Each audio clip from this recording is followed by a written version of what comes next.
예, 반갑습니다. 예, 예. 저희 뭐 아마 이게 저도 좀 처음이어서 낯설은데 또 여기 그래도 시민대학 얘기 지금 어쨌든 그 대학생분들이시잖아요. 근데 이게 벌써 20기 됐고 또 앞에 한 2강을 벌써 들으셔서 여기 지금 계신 분들은 그렇게 아주 낯설지는 않을 거라고 생각을 합니다. 제가 오늘 말씀드리려고 하는 거는 자연이랑 건축이 어떻게 서로 연결성이 좀 있을까 그걸 찾아보는 정도입니다. 그래서 한 1시간 반 동안 이게 너무 부담 없게 그냥 사실은 건축도 그렇고 자연도 그렇고 모르시는 분들은 없습니다. 다 경험해 보신 거고 지금도 다 집에 사시고 여기도 건축 안에 들어와 있기 때문에 우리가 신발을 늘 쓰고 있듯이 집이나 건물을 여러분들이 아시죠. 근데 이제 조금 더 우리가 알고 있는 것보다 조금 더 자세히 알아가는 과정이라고 저는 그렇게 생각을 합니다. 그래서 오늘 주제인 이 자연과 건축을 한번 이렇게 그냥 몇 가지 사진을 갖고 비교해 보면서 어떤 연관성이 있나 그거에 대해서 좀 알아보도록 하겠습니다. 제 목소리 잘 들리시나요? 예. 네, 고맙습니다. 예.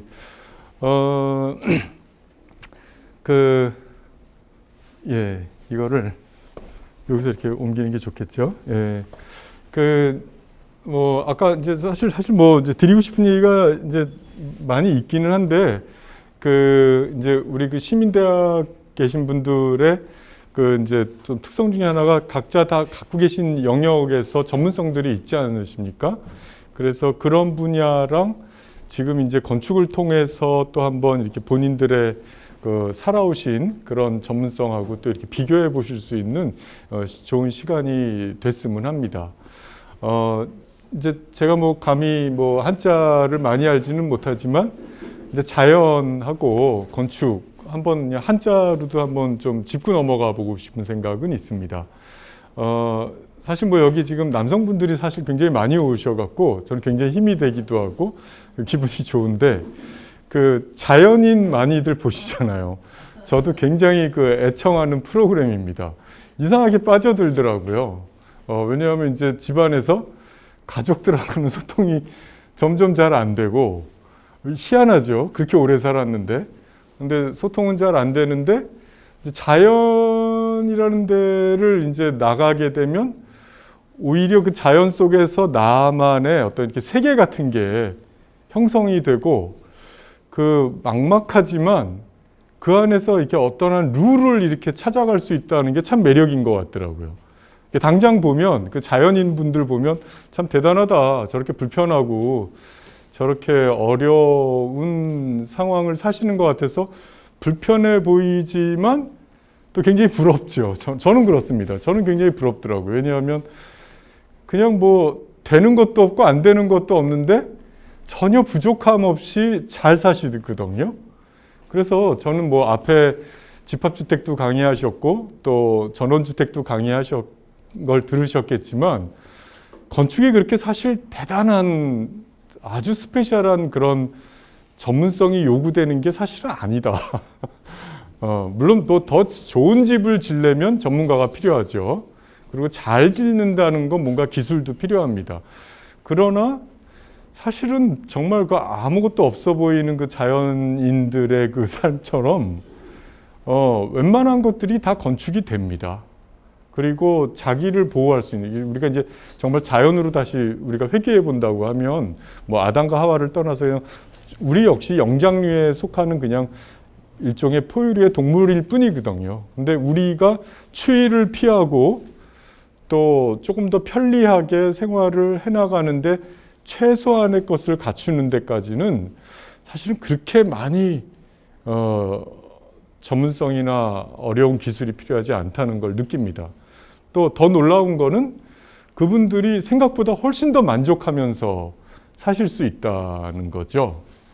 그래서 저희가 건축을 자연에 비해서 굉장히 뭔가 극복하고 대단한 거를 만드는 거라고 생각을 하지만 되돌아보면 정말 자연의 일부일 수밖에 없습니다.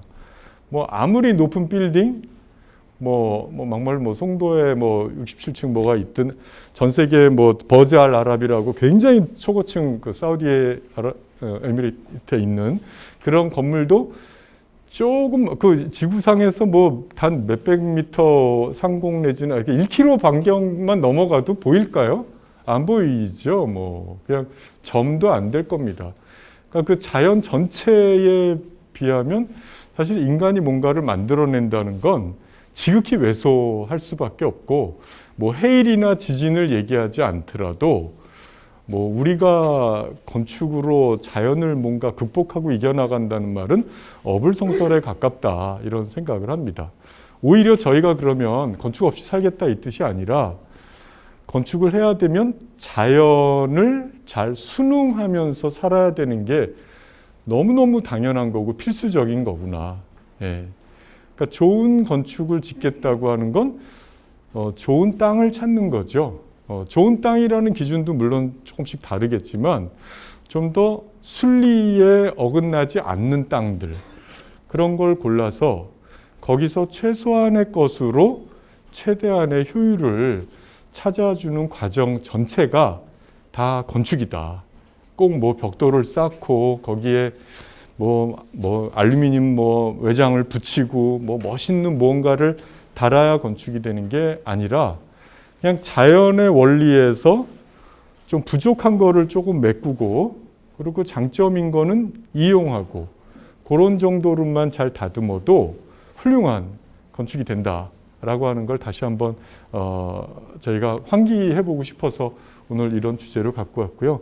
자연 말 그대로 서양은 나투라 그러니까 네이처라는 말 쓰죠. 서양은. 근데 이 네이처는 이제 라틴어에서는 나투라라는 이제 태어나다 혹은 발생하다 이런 의미도 있는데 저는 이 서양의 말보다도 오히려 이 동양의 말이 훨씬 더 잘 지은 것 같습니다. 스스로 그냥 그럴련입니다. 그럴련. 그냥 모든 만물이 그냥 그렇게 되는 건 상선약수죠. 좋은 물은 이렇게 밑으로 흐르면서 모든 걸 다 이롭게 하고 바다로 갑니다. 또 다시 또 순환하죠.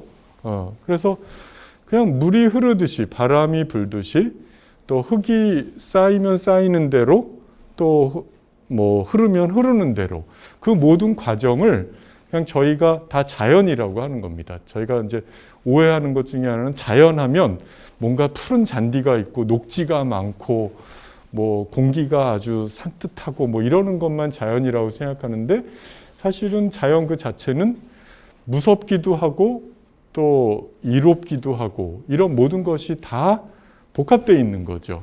단지 그 복합되어 있는 것 속에서 우리가 그 순리라고 하는 것, 자연이 갖고 있는 순리를 얼마나 잘 파악할 수 있냐. 그 파악된 거를 조금 건축화 시켜보자. 우리 건축은 이제 세울 건 쌓을 축인데 건축학회 안에서도 이 건축에 대한 단어에 반기를 드는 분들이 아주 많습니다. 왜냐하면 건축은 이렇게 세우고 쌓는 거라고만 말하기에는 조금 아쉬운 게 있는 거죠. 물론 이제 행동이나 그 과정으로만 보면 세우고 쌓는 게 맞죠. 건축은.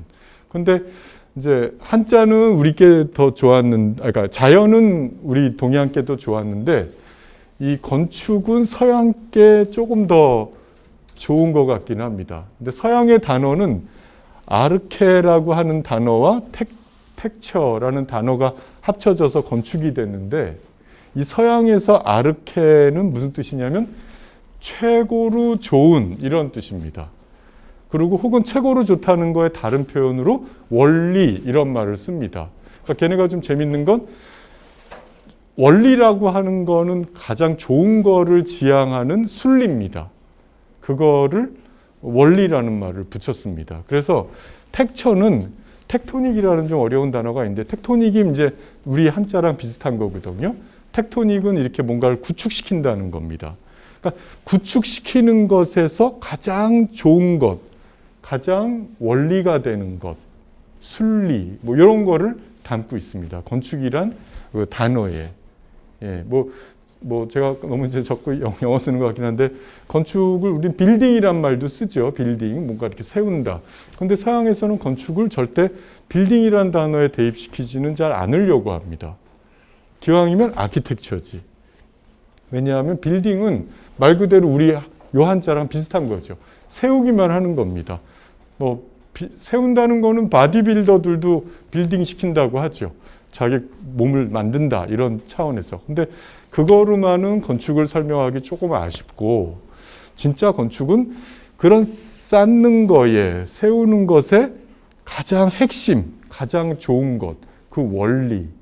그 원리는 무엇이냐? 결국은 또 자연으로 돌아갑니다. 이 서양도 건축의 원리의 최고봉은 역시 자연이구나.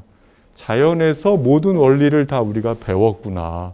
그런 결론을 냅니다. 그래서 제가 뭐 한 40장 이상의 사진은 많이 준비해 왔는데, 뒤에 사진들은 사실 다 그냥 조금씩 우리가 알고 있는 건축의 굉장히 중요한 핵심 원리가 사실은 다 자연으로부터 배워왔구나.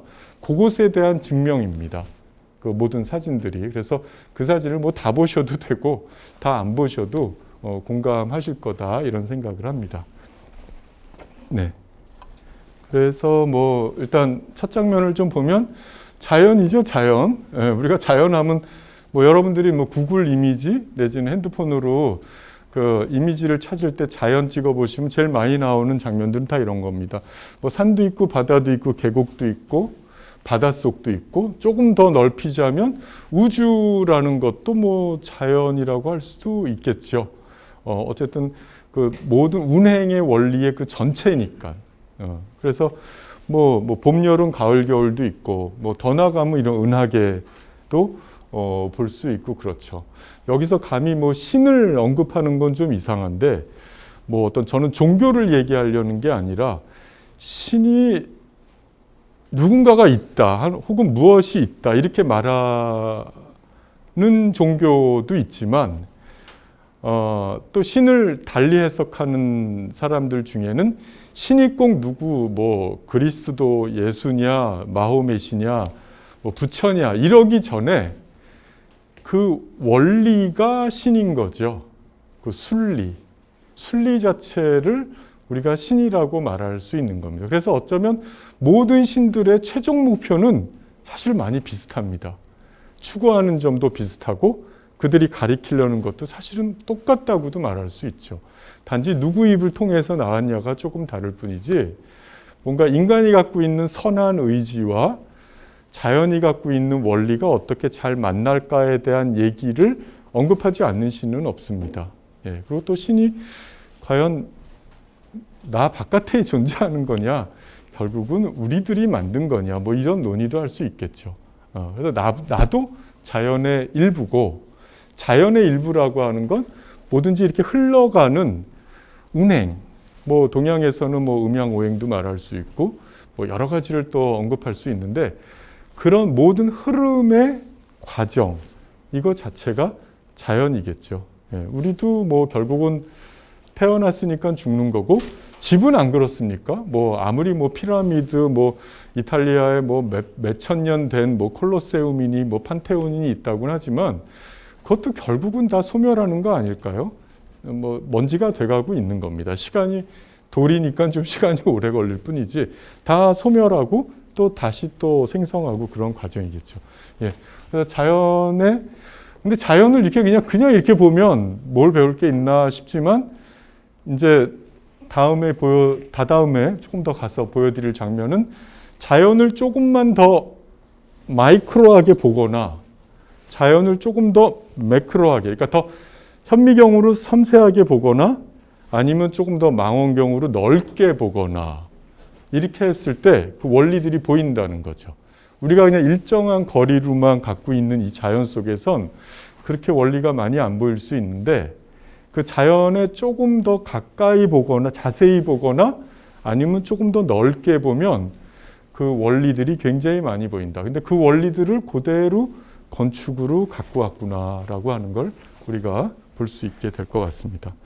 네, 다음은 이 건축입니다. 아무래도 이제 자연 이미지 한번 띄워봐야 될 것 같고, 건축 이미지 띄워봅니다. 그러면 뭐 서양에서는 이런 파르테논도 있고, 일본의 범용산지 하여튼 이런 절도 있고, 이런 또 탑도 있고요. 탑도 건축이라면 건축이죠. 계획을 하고 모형도 만들어 보고, 또 뭐 친환경적으로도 만들어 보기도 하고 뭐 좀 재밌는 형태들을 만들어 보기도 하고 그러죠. 예.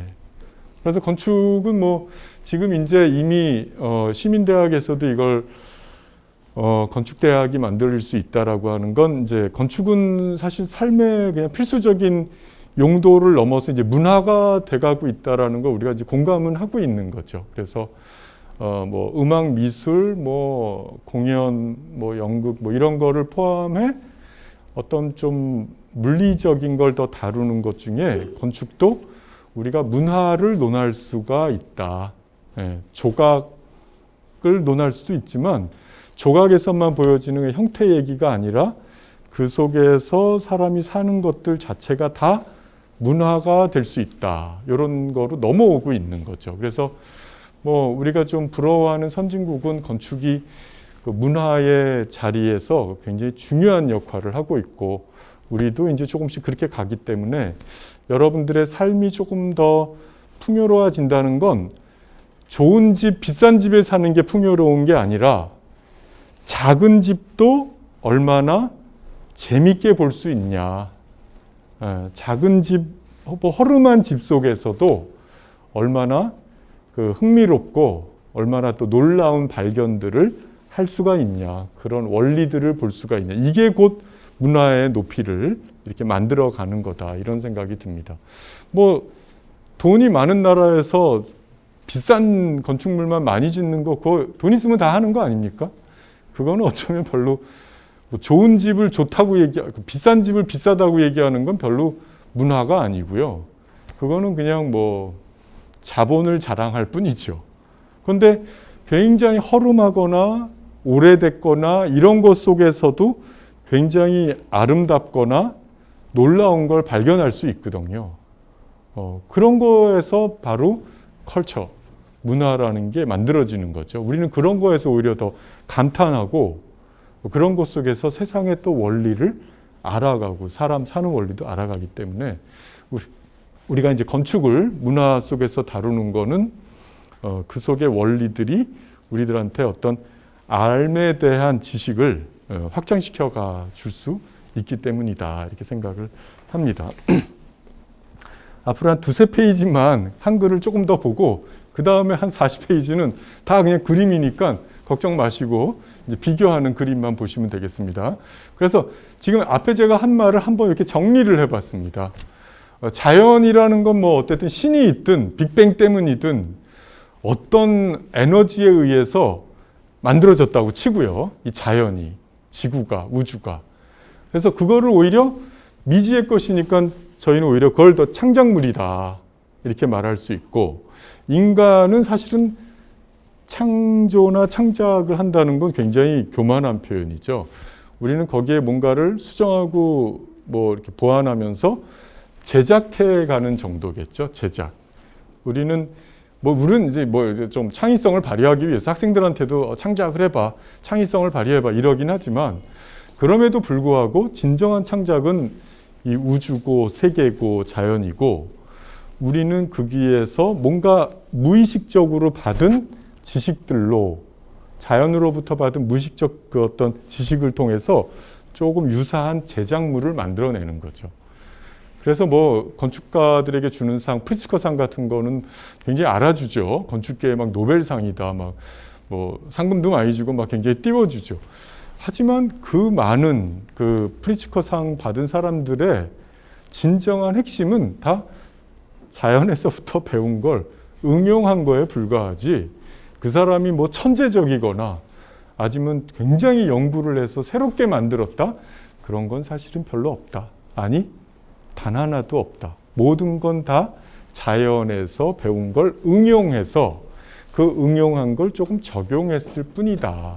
이렇게 말씀을 드리고 싶습니다. 그래서 이 유사하다는 거 혹은 우리가 유추한다고 그러죠. 뭐 이렇게 막 인간은 그런 능력이 있지 않습니까? 뭐 동물도 그렇지만 그 뭔가를 이렇게 이거는 뭐와 유사하고 그거는 이거 아닐까 저거 아닐까 이렇게 추적할 수가 있죠.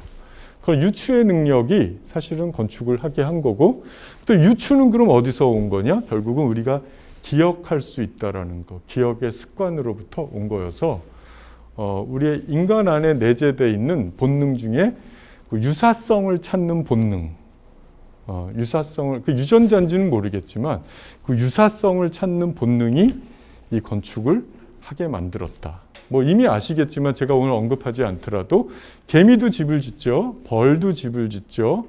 뭐 웬만한 생물들 중에 집을 안 짓는 생물은 없습니다. 우스갯소리로 인간만이 자기 집을 자기가 안 진다. 이런 말이 있습니다. 모든 생물은 다 자기 집을 자기가 져요. 근데 인간만이 못 져서 못 짓는 건지 하여튼 시켜서 되는 거니까 시키는지 자기 집을 질 줄 모르는 거로 되어 있습니다. 근데 사실 그렇지 않죠. 인간도 자기 집은 자기가 져야 정상입니다.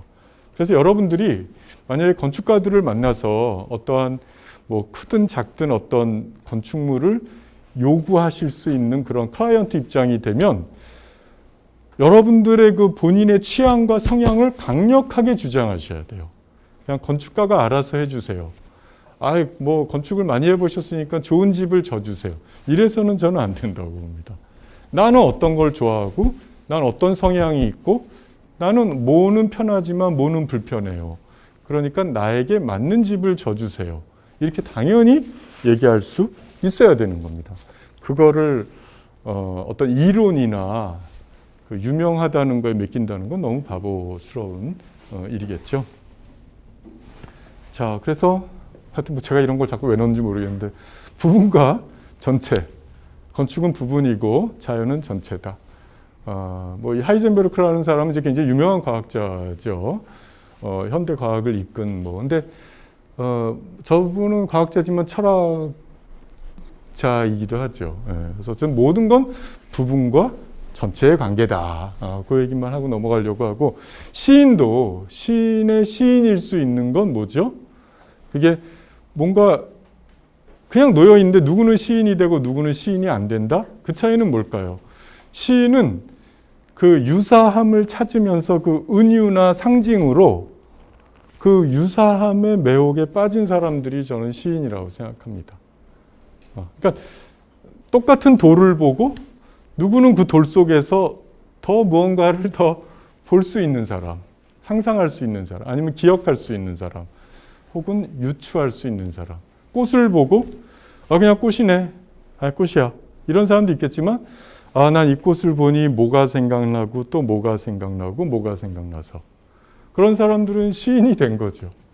우리한테는 다 시인의 그 잠재력이 있죠. 건축가의 잠재력도 있지만. 근데 그 연결시켜 볼 수 있는 능력이 굉장히 훌륭한 능력이다. 그것이야말로 창조에 제일 가까운 제작자의 능력이다. 이렇게 말씀을 드리고 싶습니다. 자, 그래서 결국 다시 또 이 정도로 해서 마무리를 짓고 싶은 건데 호모 파베르 이런 말 들어보신 분도 있을 겁니다.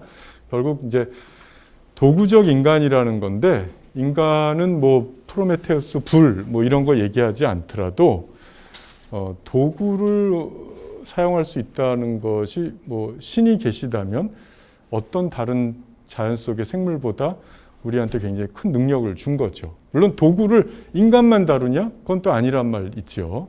곤충들 중에도 있고 또 몇몇 생물들은 도구를 활용하기도 한답니다. 그런데 인간에게는 어쨌든 이 도구를 잘 활용할 수 있는 능력을 줬는데 이 도구를 왜 줬을까요? 신이.